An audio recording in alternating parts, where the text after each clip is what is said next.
Ok, você que está conosco, mais uma tarde, mais um dia, a gente chega, ou à noite, pode ser também, porque a nossa interação diz respeito de acordo com o que você depois vai assistir gravado, né? Mas agora a gente está ao vivo, através aqui do nosso podcast, que a gente pode transformar essas informações super atualizadas e também da nossa TV.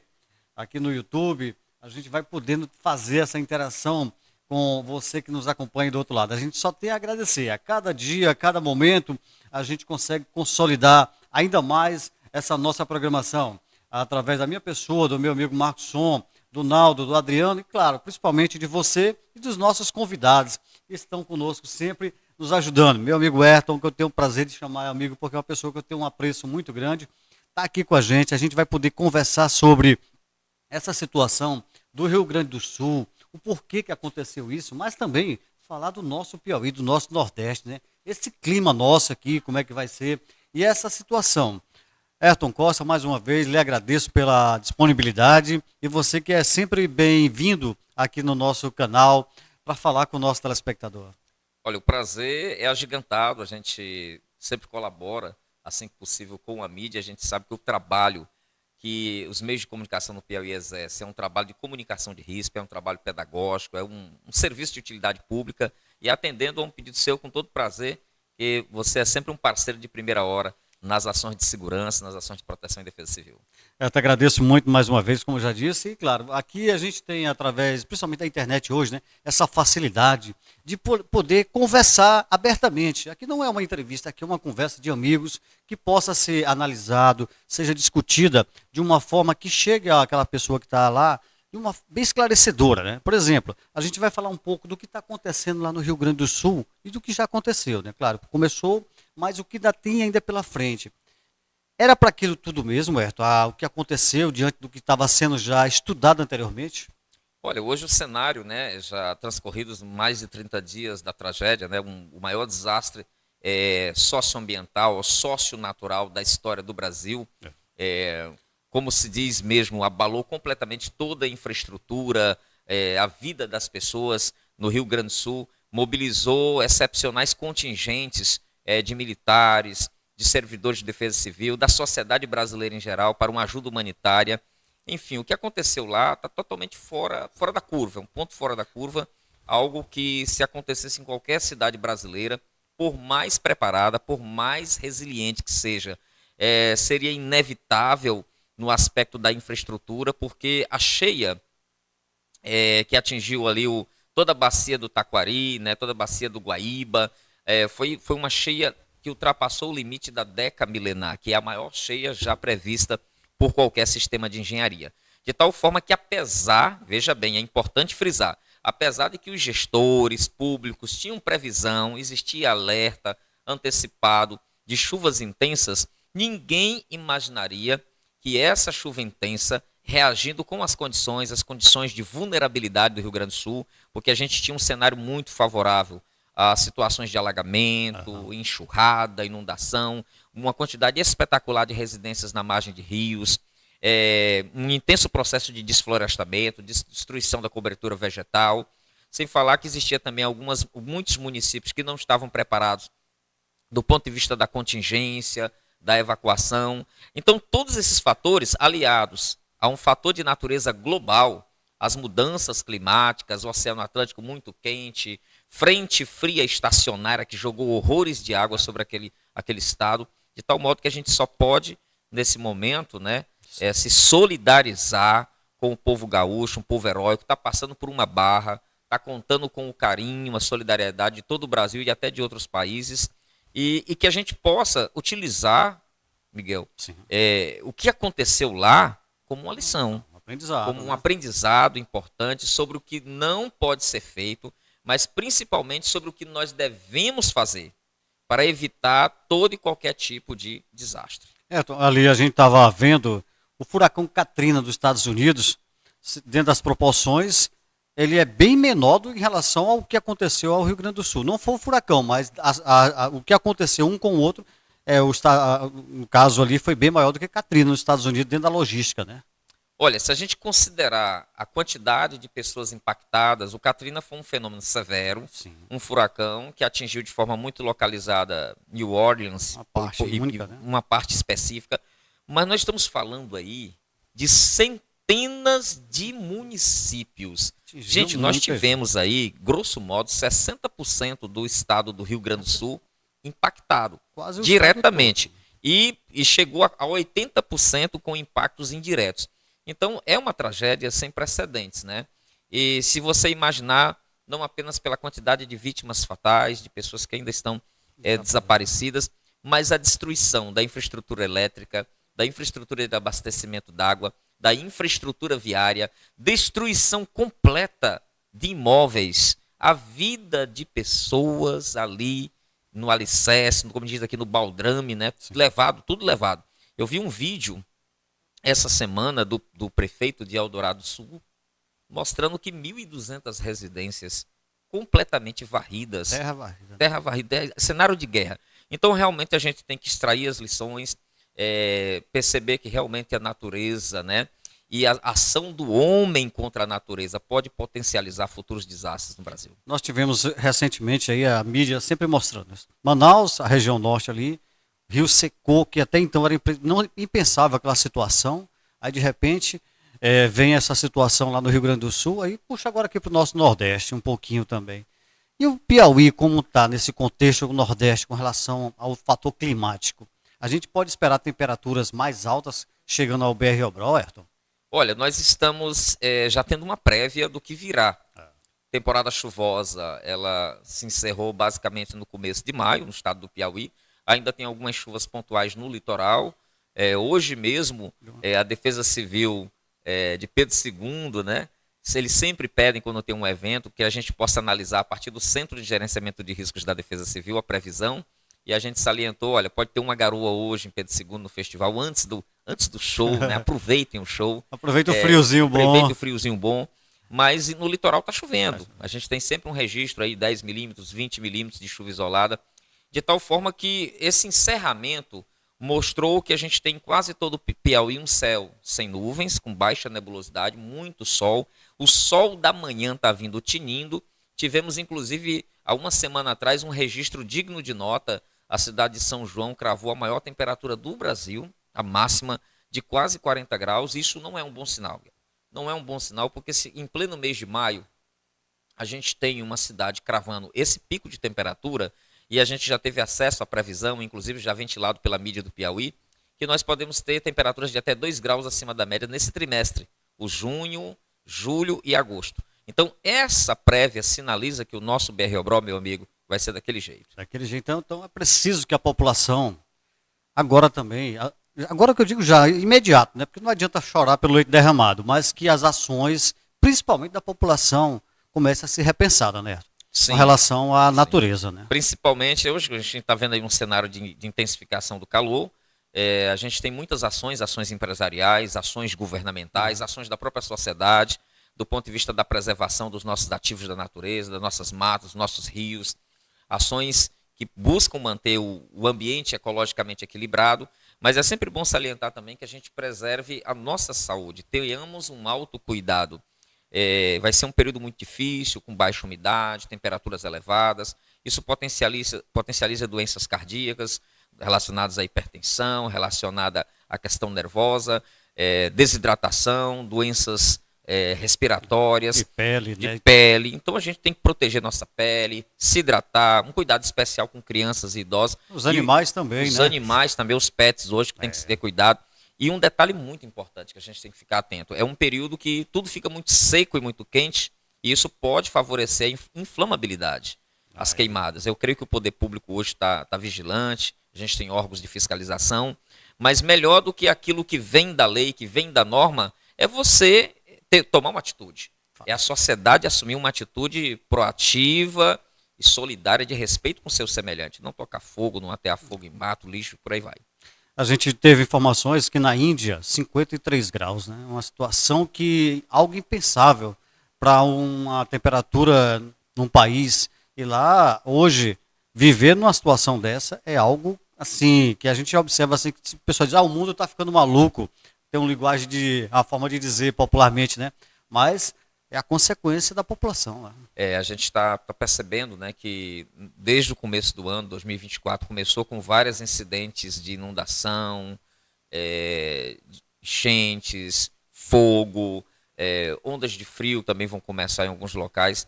Então, a gente observa que existe aí um gatilho para o desastre, né? Então, é possível que a sociedade tenha sensibilidade, tenha sabedoria, consciência, que nós vivemos num contexto novo. Os cientistas chamam isso de antropoceno, é a era do homem, que vem com as mudanças climáticas. Então, para uma condição totalmente nova, isso exige um novo homem, uma nova mulher, com uma nova mentalidade, disposto a arregaçar as mangas para mudar essa situação que é adversa e perigosa para a nossa espécie. Quando você faz esse chamativo da população para se alertar, se atentar e se cuidar diante do que está acontecendo aí, a gente hoje tem, através dos programas de redes sociais, essa linguagem direta que a gente possa estar mostrando a realidade. Gente, a coisa é séria, a coisa está acontecendo, é preciso que haja uma ação, uma atitude.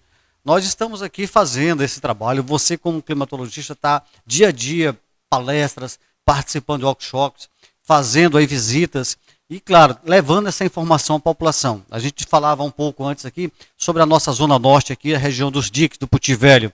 O nosso dique hoje, como está? Já que a gente falou do dique do Rio Grande do Sul, que esperava uma quantidade, mas lá veio acima e ultrapassou, e aqui, o nosso dique, como é que está hoje? Olha, você frisou muito bem essa questão, né? A tragédia no Rio Grande do Sul, ela deu luz a uma reflexão profunda sobre a nossa aldeia, sobre o nosso estado, sobre o nosso espaço, né? Uhum. De tal forma que, desde o ano passado, a Defesa Civil do Estado do Piauí vem desenvolvendo algumas ações em Teresina em áreas de risco. E uma delas chama bastante atenção e é muito especial, que é a Zona Norte, que hoje a gente chama de região norte, com as suas comunidades aí à margem do Puti e do Parnaíba, com especial atenção para a área de influência dos diques. Então, essa área ela deve receber novas intervenções da Defesa Civil, no sentido de preparar a comunidade daquelas comunidades, do Puti Velho, do Mafrense, Nova Brasília, do Boa Esperança, capacitar, criar um núcleo de proteção e defesa civil, investir no mapeamento de risco, construir para aquelas comunidades, para colocar na mão da liderança comunitária, que é um multiplicador nato, um manual, ou seja, o que nós chamamos de plano de contingência da comunidade, o plano comunitário de contingência. E esses planos vão servir para quê? Para orientar aquela comunidade a se tornar mais resiliente, mais protegida, mais blindada diante de uma situação de risco. É claro que a Defesa Civil não pode parar por aí. A gente tem feito algumas vistorias, vamos voltar ao DIC para fazer uma análise criteriosa das condições de engenharia, vamos parcerizar com o Serviço Geológico, com a equipe da Agenda 2030, com a Prefeitura de Teresina, com órgãos como a SEMAI e o DEP, que tem alta credibilidade, para que a gente possa naturalmente garantir a proteção efetiva do braço público do Estado sobre aquela comunidade. E hoje o Piauí como um todo, se fala muito nessa questão climática, nas cidades que são banhadas pelo mar. O mar está a cada ano invadindo ainda mais os espaços. Rio de Janeiro, nossa Parnaíba, como é que está hoje essa questão do mar realmente invadindo as cidades? Olha, nós temos aí um aumento exponencial de casos de ressaca, de elevação de marés no mundo. Isso no Piauí ainda não tem se tornado tão expressivo, mas nós temos uma preocupação especial com a planície litorânea, né? Sim, Todos os municípios lá, Cajueiro, Luiz Correia, Ilha Grande, Parnaíba, além de outros municípios que estão um pouco mais a montante, na parte mais alta, mas são próximos, como Caxingó, Buriti dos Lopes e São José Divino e ali Piracuruca, eles estão no radar da Defesa Civil no intuito de criar ações protetivas para aquelas comunidades, para aquelas populações. A gente está observando com muita cautela, com muita responsabilidade, né, o nosso trato com as defesas civis locais. Duas coisas que andam paralelas, né? As chuvas, as cheias e, consequentemente, as secas, as queimadas, o calor absurdo. A gente está quase chegando num período intenso de calor, né? Aí vem as queimadas. É preciso também que a população se atente, acorde para isso, né? Porque não é tocando fogo que se limpa terreno, né? Exatamente, né? A gente tem falado bastante sobre isso, né? Os órgãos ambientais, que as pessoas tenham muito cuidado. Às vezes o cidadão, né? Ele faz aquele, como a vovó falava, um monturo. Queima ali, menino. Queima ali aquele fogo, o fogo vai para a propriedade do vizinho, passa para outro. Aí estamos diante de uma tragédia. com prejuízos materiais, ameaça à vida. Então a gente pede com muita atenção que você entenda que queimada urbana é algo criminoso, atenta contra o código de posturas, você ultrapassa os limites de prudentes e de cortesia com a vizinhança, é crime queimada, e principalmente nas áreas florestais. Então, de tal forma que a gente tem que ter uma certa cautela e buscar informação nos órgãos de monitoramento, né? Buscar autorização da Secretaria Municipal do Meio Ambiente. Se for o caso, a necessidade de fazer uma queimada na área rural, que seja queimada controlada, seguindo todo o protocolo de segurança com os aceiros, para a gente evitar que, naturalmente, a sociedade tenha prejuízo. Até porque hoje não dá mais para errar por falta de informação. Podemos dizer assim, né? Porque se você, através do celular, fizer uma pergunta lá, aquela voz lhe responde como fazer. Gente, hoje a gente tem que repensar tudo o que a gente está fazendo nesse mundo velho aqui, que a gente pode falar numa linguagem bem aberta. Porque hoje é uma consequência muito rápida. Se você faz uma coisa aqui, pode estar atingindo muitas outras pessoas aí, e para parar isso aí é complicado. E dentro desse processo, a gente sempre fala em reflorestamento. É uma palavra bonita, mas as ações acabam ficando, esbarrando em muitas etapas. Existe um programa hoje, um processo realmente dentro dos governos de reflorestamento, de habitar essas áreas periféricas ou áreas que correm à beira dos rios aí para fazer um trabalho muito forte nesse setor? Olha, existem diversas ações, tanto no plano da União, dos estados e municípios, desde que a nossa legislação estadual criou a figura do ICMS ecológico. Muitos municípios têm secretarias municipais de meio ambiente que têm executado ações de reflorestamento. Nós da Defesa Civil, por exemplo, que não somos um órgão ambiental, mas atuamos para e passo às secretarias municipais e estadual do meio ambiente com ações semelhantes, nós fizemos uma parceria extraordinária, Miguel, com a Codevasf, para fortalecer aquelas comunidades de beira de rio, aquelas comunidades ribeiras que vivem do rio, que têm uma relação produtiva com o rio, mas que às vezes são afetadas quando o rio transborda.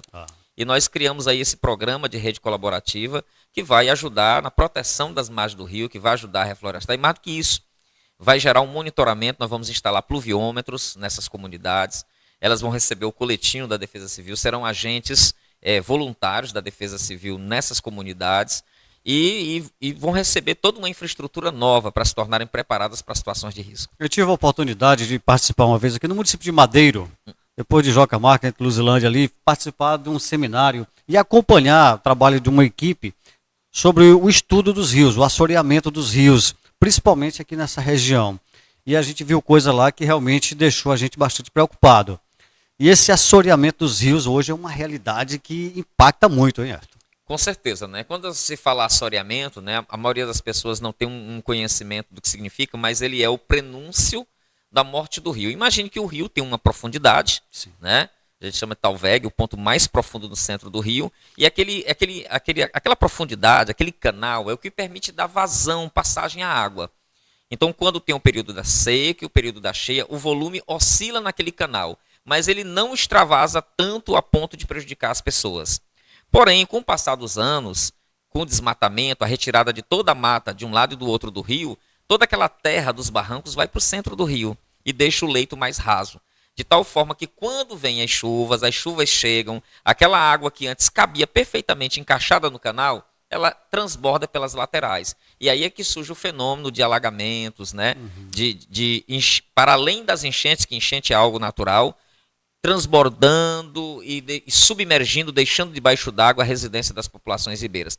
Então, o assoreamento é ruim, o assoreamento prejudica o rio, enfim, ele pode ser o gatilho para um desastre. Desastre. É preciso ver essa situação com olhos realmente bem críticos.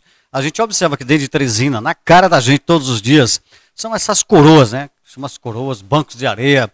Um amigo meu até brinca: rapaz, eu tenho uma ilha para te vender. Eu digo: como assim, rapaz? Ele: não, eu tenho um pedaço de terreno bom aqui no centro da capital. Eu digo: onde é? Ele disse: meio do Rio Parnaíba, lá tem um banco de areia que é todo meu lá. Eu digo: gente... Já tem até mata, né? Já tem uma mata completa lá. Tem banco consolidado. Consolidado. É verdade. E essa situação, o estudo, como deveremos transformar essa situação, além de, claro, desse processo que você já disse, que é o cuidar da vegetação. Mas a recuperação nessa situação? Sim, é possível, né? Primeiro a gente tem que garantir que a mata ciliar, a mata galeria, que é a mata que protege a margem do rio, precisa ser recomposta. E não é com espécies alienígenas de fora, né? Tem que ser com espécies locais. Então é preciso replantar, é preciso em alguns momentos dragar alguma porção do rio, desculpe, e garantir que o fluxo da água flua naturalmente. Isso vai impedir bastante o risco de inundação e vai dar naturalmente uma vida nova para o rio, mas é necessário que a sociedade e principalmente que os poderes públicos caminhem nessa direção. Até porque a natureza está aí para se transformando. A gente, quando tem o assoreamento, né? Claro, são esses bancos de areia aí, a tartaruga, os quero-quero, os marrecos, não se reproduzem mais, né? Acabam tendo todo um contexto, um impacto ambiental muito grande, né?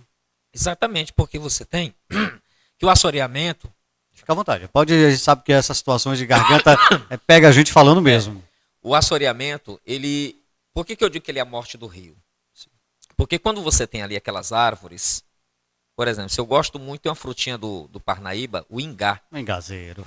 Muito saborosa, né? As pessoas não dão valor, que quem não teve infância na beira de rio não conhece. Então, aquilo ali, as raízes mantêm a integridade da margem. A sombra mantém a temperatura da água.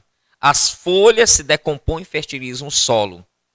O solo recebe bactérias, minhocas, e caramujos. E o ingá é alimento para peixe, para pássaro. A flor, ela é alimento para abelha. Então, imagina quanta vida tem numa árvore só. Então, quando você retira a vegetação, você deixa o solo desprotegido, vai ser carreado pela água. O peixe já não tem aquele sombreamento, aquela temperatura mais amena, vai embora o cágado, o jabuti, a tartaruga, vai embora o beija-flor, vai embora a iguana, né, o camaleão, ou seja, aquilo tudo vai embora.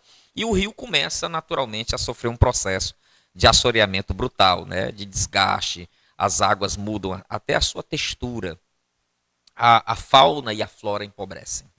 Até a música do Luiz Gonzaga retrata bem tudo isso que a gente está falando. Ele já cantava isso em verso e prosa há muito tempo aí.